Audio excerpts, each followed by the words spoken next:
So, I just saw Alien Romulus last night, and I gotta say, it's pretty good. One of the many things I enjoyed about this movie is the way it explains some of the aftermath on what happened after the Nostromo ship blew up. And I think it did a pretty good job on connecting some of the dots in Alien 1, 2, and then as well as here. Because I'm not sure if you remember in Aliens, but, what's her name? Alexa, what's Sigourney Weaver's character in Aliens?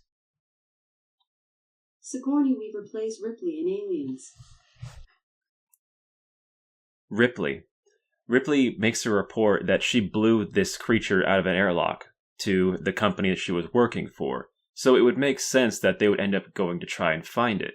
And that's basically what happens here. We see a scavenger ship trying to find the remains of this creature, and they actually end up finding it. And I think it's pretty cool that we get a continuation on what happens afterwards. But one of the things I really enjoyed, and a bit of a spoiler here, is the way they brought back one of the old characters from the first movie, who was the malfunctioning android whose prime directive was to actually protect the alien life form at the expense of all the other crew members. And that seems to be the same case here. And so I thought it was really clever the way they brought this character back into the story, and the special effects and makeup to make him look just like the same guy was really impressive. I mean, it was just spot on. Ultimately, though, I think what's going to be a big drawback for many fans like myself is the fact that it makes a connection to the Prometheus and other prequel films made by Ridley Scott, and like many fans, I just did not enjoy those. But that's like I was saying earlier. There's just something here for about every single Alien fan. If you're a fan of those prequels, then this must be a masterpiece to you. But if you're like myself and many other Alien fans who just did not enjoy those prequels whatsoever, then you're probably going to end up walking away a bit confused and just wishing it had no connection to those films whatsoever. One thing that does not make any sense to me in the movie is that, and another spoiler coming up, is that we see a character who is about to die, and it seems like her only way of surviving is to inject herself with a vial of some primordial goo, which I guess the goo thing is more of a reference to the prequels. And we see earlier in the film that this stuff has some healing properties, but also it has some pretty nasty side effects as well.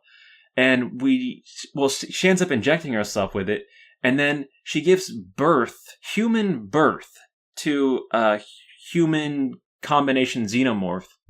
And to me, I guess I just don't understand how the black goo plus female equals human birth to xenomorph. I don't know. To me, the biological stage process for a xenomorph has always been, pretty much something that anyone can grasp. It goes egg, face hugger, xenomorph. It's not that hard. And then all of a sudden we have this black goo stuff, and it just kind of throws everything out of whack. To me, the process does not make any sense, but that's just me, and it is what it is.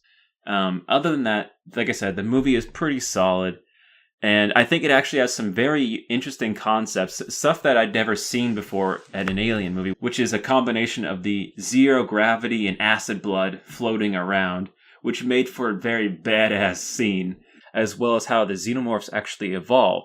Because I always kind of thought of them as snakes. They shed their skin, and then they rapidly grow into this bigger, deadlier creature, right? But in this movie, it seems like they're more like caterpillars, right? They actually go into this cocoon stage and start gestating and evolve into the actual xenomorph that we know.